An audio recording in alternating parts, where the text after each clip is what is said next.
Hi friends, ఎలా ఉన్నారు? నేనైతే చాలా బాగున్నానండి. నేను ఈరోజు మష్రూమ్ చిక్కుడుకాయతో కర్రీ ఎలా వండుకుంటున్నా ఈ వీడియోలో మీకు చూపిస్తున్నాను. అయితే చూసారు కదా, ముందుగా నేను మష్రూమ్ ఇవి చాలా వెరైటీగా ఉన్నాయండి. ఇవి చూడడానికి ఏదోలా ఉన్నాయి, కానీ ఇదైతే మష్రూమేనండి.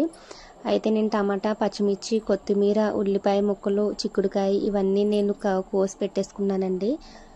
ఇందులో స్పెషల్ ఏంటంటే చిక్కుడుకాయలు వచ్చి నేనైతే సరదాగా చిక్కుడుపాదు వేశాను.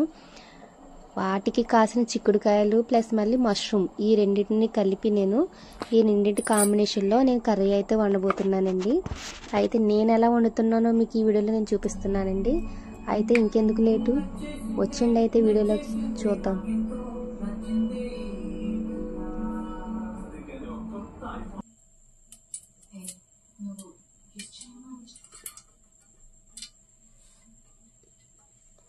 ఫస్ట్ ఆఫ్ ఆల్ మనం ముందుగా స్టవ్ వెలిగించి దాని మీద బాండీ పెట్టుకుని బాండీ వేడెక్కిన తర్వాత ఆయిల్ అయితే వేసుకున్నాను. ఆయిల్ హీట్ అయిన తర్వాత నేను ముక్కలుగా కోసి పెట్టుకున్న ఉల్లిపాయలు ఇందులో వేసేసుకున్నానండి. ఆనియన్స్ ముక్కలు అయితే వేసుకున్నాను. వీటిని ఒకసారి మనం కలుపుకుని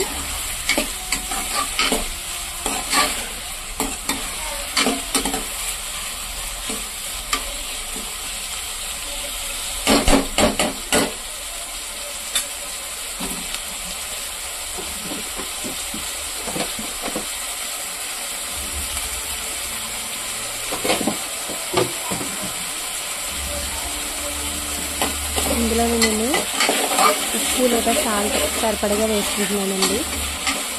తర్వాత మూత వేసుకొని ఒక 2 నిమిషాల తర్వాత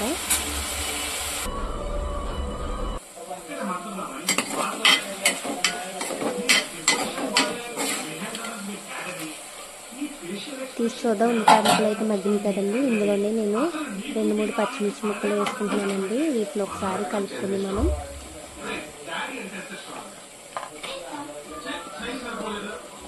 ఇందులోనే నేను చిక్కుడుకాయ ముక్కలు వేసేసుకుంటున్నానండి. ఈ చిక్కుడుకాయలు అయితే బయట చాలా రేట్ అండి. పావు కేజీ 40-50 అలా కూడా ఉంటాయి. నేనైతే సరదాగా వేసిన చిక్కుడుకాయ పాదుకైతే ఈ చిక్కుడుకాయలు కాసినాయి. అందుకని వీటితో పాటు నేను మష్రూమ్ కూడా యాడ్ చేసుకుని కర్రీ అయితే వండుకుంటున్నాను. అయితే చిక్కుడుకాయ ముక్కలు వేసేసిన తర్వాత ఒకసారి కలుపుకుందామండి.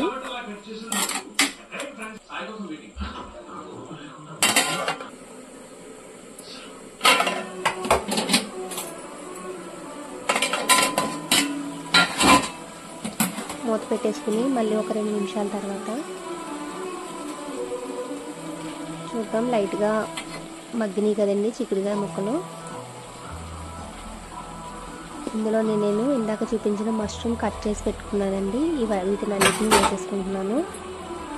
చాలామంది అయితే ఈ చిక్కుడుకాయ మష్రూమ్ ముక్కలు ఒకసారి వేసేసుకుంటారు. అలా కూడా వండుకోవచ్చు. నేనైతే అలా కాదండి, దేనికి దాన్ని సపరేట్గా విడివిడిగా వేసుకుని 1 నిమిషం లేదా 2 నిమిషాల తర్వాత మగ్గిన తర్వాత ఒక్కొక్కటి 1 by 1 వేసుకుంటాను. వీటిని కూడా ఇలా కలిపేసుకుని మళ్ళీ ఇంకొక 2 నిమిషాల తర్వాత మనం మూత పెట్టేసుకుందాము. మూత పెట్టేసుకుని ఇంకొక 2 నిమిషాల తర్వాత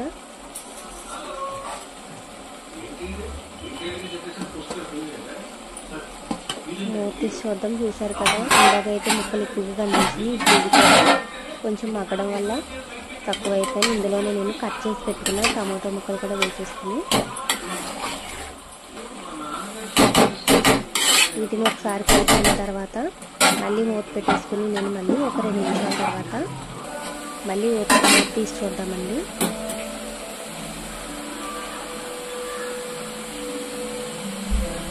చూసారుగా, నాకు టమాటా ముక్కలు, చిక్కుడుకాయ, మష్రూమ్ ముక్కలు, ఉల్లిపాయలు ఇవి కూడా 50% అలాగే నాకు ఫ్రై అయిపోయింది. ఇందులోనే నేను నాకు కర్రీకి సరిపడగా కారం వేసుకుంటున్నాను. ఇందులోనే అల్లం వెల్లిపాయ పేస్ట్ కూడా వేసుకుంటున్నాను. మీరు కావాలంటే మసాలా అన్ని కలిపిన మసాలా వేసుకోండి. నేనైతే ఓన్లీ అల్లం వెల్లిపాయ పేస్ట్ మాత్రమే వేస్తాను. ఇందులోనే ఒక చిటికెడు పసుపు కూడా వేసి అన్నింటినీ ముక్కలకి పట్టేలాగా, అంటే ఈ చిక్కుడుకాయ మష్రూమ్కి వీటికి పట్టేలాగా మనం ఒకసారి అయితే కలిపేసుకుని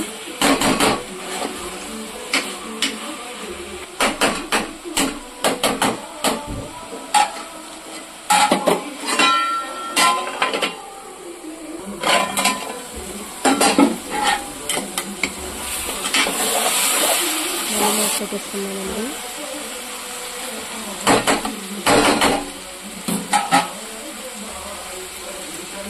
తీసి చూద్దాం. చూసారు కదా 50% ఆల్రెడీ మగ్గిపోయింది. ఒకసారి కలుపుకుని మళ్ళీ ఒకసారి నీళ్ళు వేసుకుని ఇందులో నేను గ్రేవీకి సరిపడగా లేదా 2 గ్లాసులు చిన్న గ్లాసులు వాటర్ అయితే వేసుకోవాలి. నేనైతే 1 గ్లాసు వాటర్ వేసుకున్నాను. ఒకసారి కలుపుకొని మళ్ళీ నేను మూత పెట్టేసుకున్నాను. తర్వాత చూసారు కదా మనకి ఈ వాటర్ అయితే మరుగుతూ ఉందండి. ఇందులో నేను కొత్తిమీర యాడ్ చేసుకున్నాను. ఇవి ఇలా సిమ్లో పెట్టుకుని ఉంచుకున్న తర్వాత మనకి ఆ వాటర్ అంతా ఎగిరిపోయి కొంచెం గ్రేవీ టైప్లో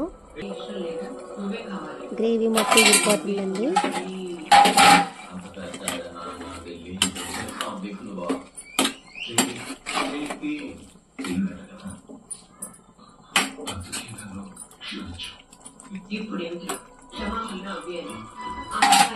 నేను మసాలా అయితే వేసుకోలేదండి, పౌడర్ అయితే వేసాను. గరం మసాలా పౌడర్ అయితే వేసుకుంటున్నాను. ఇందులో నా దగ్గర రెడీగా ఉన్న మసాలా అయితే లేదు, అందుకని గరం మసాలా వేసుకుంటున్నాను.